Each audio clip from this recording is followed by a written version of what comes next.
তো এখন চা খাচ্ছি। তো টি ব্যাগ চা খাই। ইয়ে আমি খাই হচ্ছে গুডউইক। কোনো পার্টিকুলার কোনো ব্র্যান্ড নেই। আমি মানে যখন যেরকম পাই। আর সেভাবে কোনো চায়ের নেশা নেই, কিন্তু কখনো কখনো আমি মানে চা খাই। বিভিন্ন রকমের চা খেয়ে টেস্ট করে দেখি। আমার জন্য চায়ের নেশা ছিল না, ছেড়ে দিয়েছিলাম। কিন্তু মা যখন বেঁচে ছিল তখন মার সাথে থাকতে থাকতে মাকে সঙ্গ দেওয়ার জন্য আবার চা খেতে শুরু করেছিলাম। এখন আর মা নেই, কিন্তু আমি চাটা চালিয়ে যাচ্ছি। আমি মাঝে মাঝে কফি খেতাম আগে। তো এখন তো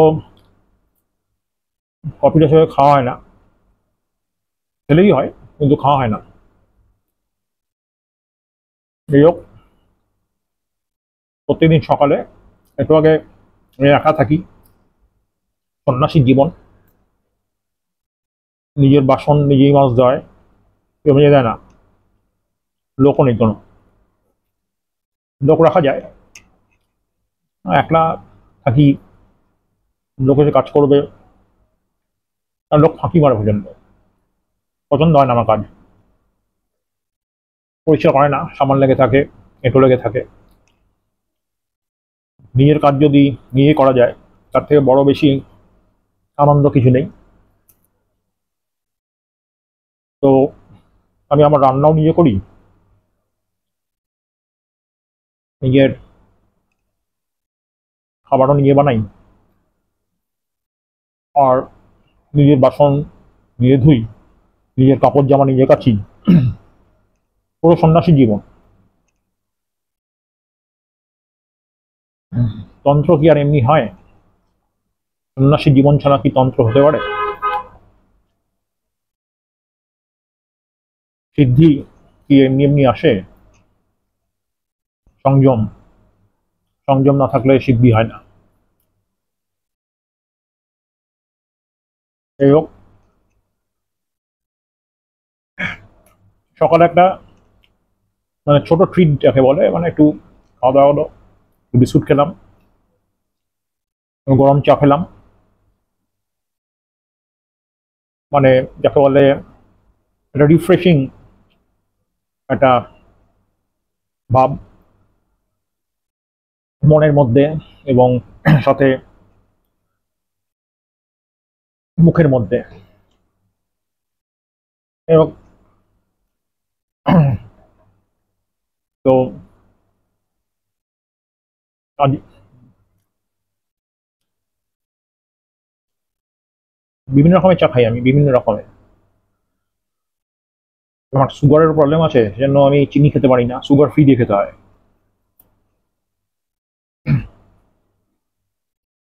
একটা জিনিসই সিদ্ধিতে কমেনি, আমি দেখেছি খেয়াল করে, যে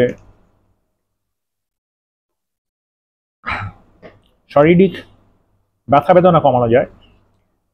হুম। তো মানসিক সমস্যা কমানো যায়, কিন্তু যেটাকে বলে শারীরিক রোগ, এটা কমিয়ে রাখা যায়, কিন্তু মানে সেটাকে পুরোপুরি সারানো আমি এখনো সেরকম কিছু দেখিনি। কারণ আমার সুগারের প্রবলেম আছে 20 বছর ধরে, ঠিক কমেনি। ওষুধই খেতে হয়, না খেলে বেড়ে যায়। তারপর মানে যে অর্গানটা খারাপ হয়ে যাবে, সেই অর্গানটা রিপ্লেস না হলে তো সেই অর্গানটা আবার রিজেনারেট করতে পারে না। মানে যেটা নিয়ে আমি জন্মেছি, সেই অর্গান তো আর রিজেনারেট করবে না। হ্যাঁ, এনার্জি ফ্লো হয়, কুণ্ডলিনীতে এনার্জি ফ্লো হয়। এনার্জি অনেক কিছুকে রিজুমিনেট করে, তারপর অনেক আহ, কিছু রোগ সারায়। কিন্তু আমি এখনো পর্যন্ত সেরকম দেখিনি। জানি না, হতে পারে, কে বলতে পারে। হয়তো আমার এক্সপিরিয়েন্স হয়নি, অন্য কারো হয়েছে। তাহলে হয়তো, তাহলে সব জানা যেত। কারণ যদি সুগার সারানো যেত, বা আমার আরেকটা প্রবলেম আছে, প্রস্টেটের সমস্যা আছে আমাদের ফ্যামিলিতে ছিল। আমার ডাক্তার ভাইয়ের পরামর্শে আমি প্রস্টেটের ওষুধ খাই, রেগুলার খাই। যেমন আমার চোখের পাওয়ার আমার প্রচণ্ড বেশি, আমার হচ্ছে -9.6 মতো দু চোখেই। হ্যাঁ, অন্য লোক হলে দেখতে পেতো না। হুম তো সেখানে চোখের আমি দেখেছি কিছু উন্নতি হয়েছে, মানে উন্নতি হয়েছে, কিন্তু কিছু জিনিসে থামিয়ে রাখা যায়, কিন্তু আমি মনে হয় না যে সেগুলো থেকে পুরোপুরি কিওর করা যায়। যদি সবকিছুই কিওর করে দিতে পারতো, তাহলে তো মানুষ ঈশ্বর হয়ে যেত, তাই না? ঈশ্বরের কোনো রোগ হয় না। ঈশ্বরের অনন্তকাল ধরে সে যার যেরকম ছিল, শুরুতে যেমন ছিল, এখন শেষেও সে সেরকম থাকবে, এবং তার মানে কোনো পরিণতি নেই। যেমন আমাদের আমরা বুড়ো হচ্ছি, চুল পাকছে, দাড়ি পাকছে, গোঁফ পাকছে, ঈশ্বরের তো পাকে না। হ্যাঁ, ঈশ্বর তো তার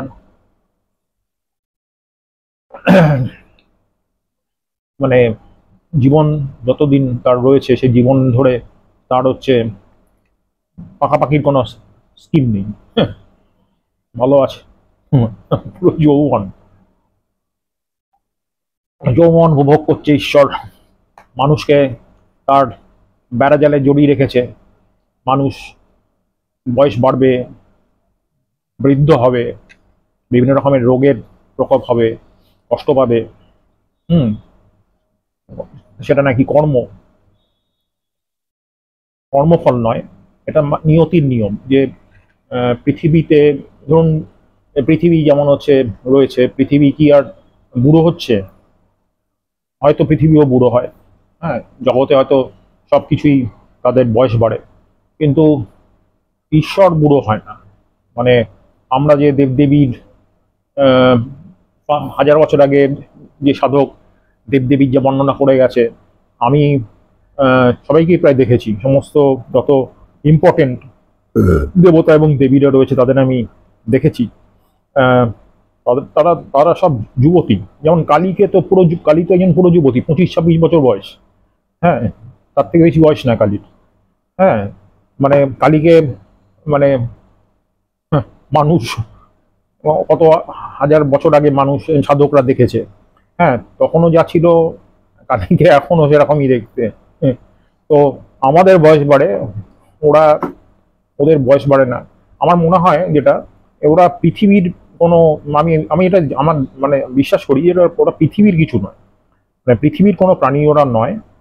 ফলে পৃথিবীর যে টাইম, পৃথিবীর যে সময় চক্র রয়েছে, সেই সময় চক্রর সাথে ওদের কোনো সম্পর্ক নেই। মানে ওরা পৃথিবীর চক্রের মধ্যে পড়ছে না, ফলে ওদের বয়স বাড়ছে না। মানে যেটা আমাদের বাড়ে, আমাদের হচ্ছে বয়স বেড়ে যায়, কিন্তু হচ্ছে মানে ওদের বয়সটা বাড়ে না। যাই হোক, তো মানে মানুষ হিসাবে যখন জন্মেছি, মানুষের সবকিছুই নিতে হবে। হ্যাঁ, মানুষের সবকিছু ভোগ করতে হবে, এটাই দুনিয়ার নিয়ম। পৃথিবীর বাইরে থাকলে অন্য কথা ছিল। আমরা তো পৃথিবীতেই রয়েছি। অতএব আহ, যা কিছু আমাদের ভাগ্যে রয়েছে, মানুষের ভাগ্যে, সমস্ত প্রাণীকুলের ভাগ্যে যা রয়েছে, আমিও তার ব্যতিক্রম কিছু নই। হুম কিন্তু সাধকের একটা জীবন আছে, সাধকের জীবনে একটা প্রাপ্তি আছে, যেমন একটা অলৌকিকতা রয়েছে। হ্যাঁ, মানে উপভোগ্য। সাধনা করলে আপনি শক্তি লাভ হয়, শক্তি লাভেতে আপনি আহ, অনেক কিছু দেখবেন ঘটতে আপনার পাশে, চারিপাশে অনেক কিছু ঘটছে। সেইগুলো যে ঘটবে সেইগুলো আপনি উপলব্ধি করবেন, তার থেকে আপনি আনন্দ পেতে পারেন, দুঃখও পেতে পারেন, মন খারাপও হতে পারে। যাই হোক, তো এরকম আবার আরেকটা ভিডিওতে আহ, আরও কিছু বলবো। হ্যাঁ, তো এখন আমি রেগুলারই ভিডিও করবো ঠিক করেছি। তো সবাইকে দেখাবো যে একজন সাধকের জীবন কিরম হয়, একজন তন্ত্র সাধক সে কিরম ভাবে সে থাকে, সে কিভাবে কি করে। এই হোক, তো আজকের ভিডিওটা এই পর্যন্ত। Thank you. পারলে ভালো লাগলে লাইক করবেন, ফলো করবেন, শেয়ার করবেন।